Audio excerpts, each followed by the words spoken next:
With the new school year well underway, I see that you have brought some statistics about international students. Right. So with the declining birth rate, a lot of universities have turned to international students as a major source of the new student body. Yes. To the point that we have seen a doubling of international students in the past 5 years. And this year exceeded the 310,000 mark for the first time ever. Yes. And this is according to Justice Ministry data. As of February, there were 314,397 international students in the country. Yes. So give us the specifics. Right. So the vast majority were international students at universities that are on the D2 visa, Yes. 238,000. A smaller number, 75,000 on the D41 visa, that's to learn Korean.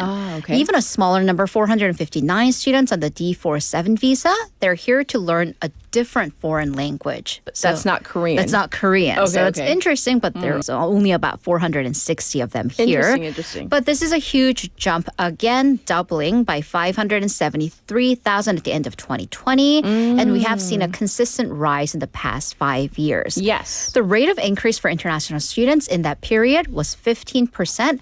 Actually far higher than the rate of increase for general foreign nationals overall. That was only at 4.4%. Well, now I'm kind of curious, like, where are these international students coming from? Vietnam. Oh, Right. okay. So that topped the list at 115,000 or about 36% of the total. Sure. Followed by Chinese students at 78,000 or 25.8%. So they together made up about 62% of the international student pool. Sure. Followed by students from Uzbekistan, Mongolia, Nepal, and Myanmar. So experts, though, they do say in terms of the robust international student market, there is a need to really diversify this pool I see. because a concentration on very specific countries or one or two countries, it could have immediate impact when there are international geopolitical issues. I see. And I definitely see a lot of Uzbek students even on campus where I work. Really? So that's kind of a newer facet of what's going on at school. So thank you for giving us the details. Now we have a better idea of what's going on. We're going to talk about this incredible stroke of luck. We need a good story. We do. So, there's kind of this like scene on TV where Yes. a flight attendant says, is there a doctor on board because there was a medical emergency? This happened on a flight to Manila. This time, guess who got up? 7 doctors. Wow. So according to one of the doctor's social media page, a middle-aged woman had fallen ill on board this flight from Incheon to Manila. She was found collapsed. She was passed out by the bathroom, very pale with her pulse dangerously low. Right, but you said, stroke of luck. 7 doctors on board.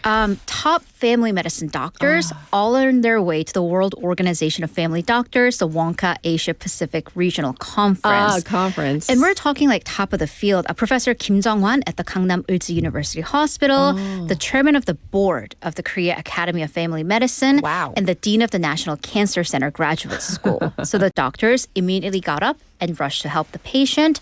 This wasn't easy. She apparently had her tongue had rolled back, collapsed her airway. Yes. So there was a laryngeal mask airway device. So they basically opened up her airway, administered a manual CPR. The pilot at one point asked if they had to turn the plane around. Thankfully, with a lot more drama, the patient condition suddenly made a turnaround. She was Yes. okay and passed off to the medical authorities in Manila with lots of thanks from the flight crew for the doctors.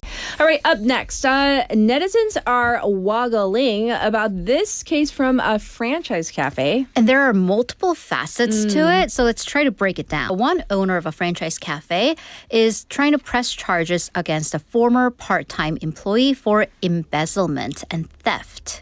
Oh. 업무상 횡령. Okay, so how much are we talking about in terms of the alleged amount? How much? 12,800 12,800 won. Well, not in cash, allegedly. 3 drinks. So Okay. this former employee worked at this coffee shop franchise from May to October of last year. Okay. Also be dispatched to the second branch, different owners, but Okay. under the same franchise when Sure. there were staffing shortages. So it was at the second branch this incident happened. On October 2nd, apparently this worker had worked way overtime, almost 40 minutes after. At 10:34 p.m., she had made 3 drinks without the owner's permission and took them home on their way home. Huh. Okay, so let's hear the other side of the argument. Or both sides, Okay. right? So this person who's being basically sued or having press charges brought up against them, the former worker claims that the 3 drinks, they were going to be discarded, 폐기. Because they were apparently made wrong. And usually kind of the convention at the stores was that the employees could do whatever they wanted with these drinks. You could either throw them away or maybe drink it yourself. Okay. And the general atmosphere was that the branch owner allowed it to happen, not Sure. explicitly, but that was the vibe.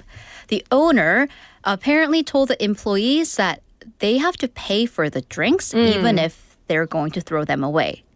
Which, you know, What? yeah. So, Okay. and that there were no such rules on employees using their discretions for the drinks in the internal rules. So what is law enforcement saying about this? Well, the police initially planned on sending this to a misdemeanor evaluation committee because of how small that amount is. Right. But the owner was asking for stringent punishment, and the former employee was denying wrongdoing, so Okay. it didn't qualify because both sides have to kind of say, yes, it happened. We're just going to pay the fine and let it go. Okay. No one's letting it go. It's been passed on to the prosecution. For real. However, the prosecution kind of sent the case back to the police for further investigation. They need more proof. So netizens got very angry at the story and even called for a boycott of that franchise. Okay, but I do need to ask, is there like more to the story or is that it? Right, because are you really that mad about 12,800원? Right. The first branch that directly hired this former employee, not the owner that's suing the employee, Yes. claims that this former worker gave away 350,000 won worth of drinks for free to their friends. Claims. And then also like used other customers' points for their account. And when this person was confronted, the former employee apparently admitted to it, wrote an apology, and gave that owner 5.5 million won in settlement. But, and this is why this case is so convoluted. Okay. This former employee actually denies what happened. They never gave away free drinks and that they were kind of threatened and blackmailed by this owner. This person's apparently studying to be a public servant, so can't have anything on their record. And this former employee filed a case against that owner for blackmail. So Okay. the owner of the first store says that the owner of the second store who pressed charges is a friend. And this complaint kind of happened after that second owner heard about it, maybe to like help out their friend. Yeah, so again, this is a very convoluted case with like they said. And the case seems to be growing. Right now, the authorities, not the police and the prosecution, not only, but the labor authorities are involved. The Ministry of Employment and Labor said yesterday that it launched an inspection into this particular store or both stores, looking into possibilities of delayed wages, overtime, and workplace bullying. Upon this, they're also going to hold widespread surveys into that Cheongju area, the cafes there, on whether they're abiding by labor standards. I see. Wow. So Yeah. many facets to that story. For our final story, there is this map available to help people save some money in this economy. In this economy, Right. it's dubbed 거지 map. So like a broke person's map. Yeah.